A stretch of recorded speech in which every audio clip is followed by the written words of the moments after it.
আজকে আমি একটি প্রশ্ন রাখতে চাই এবং বলতে চাই, এটা নিয়ে কেউ যাতে কোনো ঘোলা পানিতে মাছ শিকার করার চেষ্টা না করে। আমরা সেই জিনিসটার জন্য আমরা আসছি। আমরা এই পরিবারের সাথে গতকালকেও আমি আপনাদের মাঝে এখানে এসেছি এবং পরিবারের সাথে ছিলেন, তাদের সাথে কথা বলেছি। ঈদের পর এই পরিবারটা আসবে, আমরা আবারও ঈদের পর দিন এই পরিবারের সাথে আমরা থাকবো। আমরা সবসময় তাদের পাশে আছি। আসলে আপনার স্পেসিফিক মুন্সিগঞ্জের বিষয় না, ধর্ষণ তো বুঝেন এটা একটা বর্বরোচিত ঘটনা। যে কোনো ধর্ষণই, যে কোনো অপরাধ নিন্দাযোগ্য। আর ধর্ষণ, বিশেষ করে শিশু ধর্ষণ, এটা তো আপনার আসলে ভাষায় প্রকাশ করার মতো না।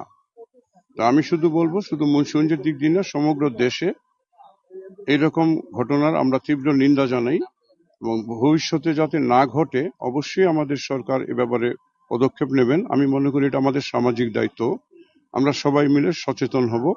আইনের শাসন বহাল রাখার জন্য মানবাধিকার ন্যায় বিচারের স্বার্থে আমরা মনে করি যে বাংলাদেশে এই শিশু নির্যাতনকারীদের জায়গা হবে না। বাংলাদেশে যারা শিশু ধর্ষণ করছে এদেরকে ইমিডিয়েট ফাঁসির দড়িতে ঝুলিয়ে আমাদের যেই সাজাগুলো আছে, কঠোর থেকে কঠোর সাজার দণ্ড যেগুলোই শোনানো হয়েছে কার্যকরী হবে অচিরেই। আমরা সেই আশাতেই আছি এবং আপনারাও ইনশাল্লাহ দেখবেন। একটা নির্লজ্জ, জঘন্যতম, বর্বরোচিত একটা পাশবিক একটা ঘটনা।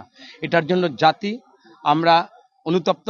বিশেষ করে আমাদের মাননীয় প্রধানমন্ত্রী, উনি এই ব্যাপারে এত সিরিয়াস এবং এটাকে মানবিক দৃষ্টিকোণ থেকে এবং নৈতিকতা বোধ থেকে এমনভাবে এটাকে সিরিয়াসলি নিয়েছেন এবং নেওয়াই উচিত।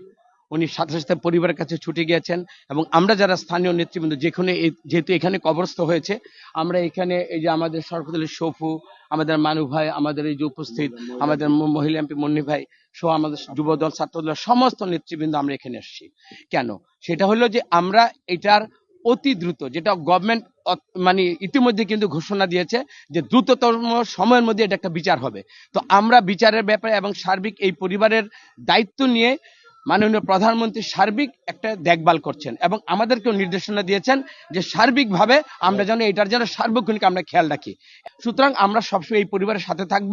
আমরা এই পরিবারের পাশে থেকে থেকে তার যে অপূরণীয় ক্ষতিটা হয়ে গেল, আমরা সবাই এই ব্যাপারে আন্তরিক। মাননীয় প্রধানমন্ত্রী আমরা সবাই আন্তরিক।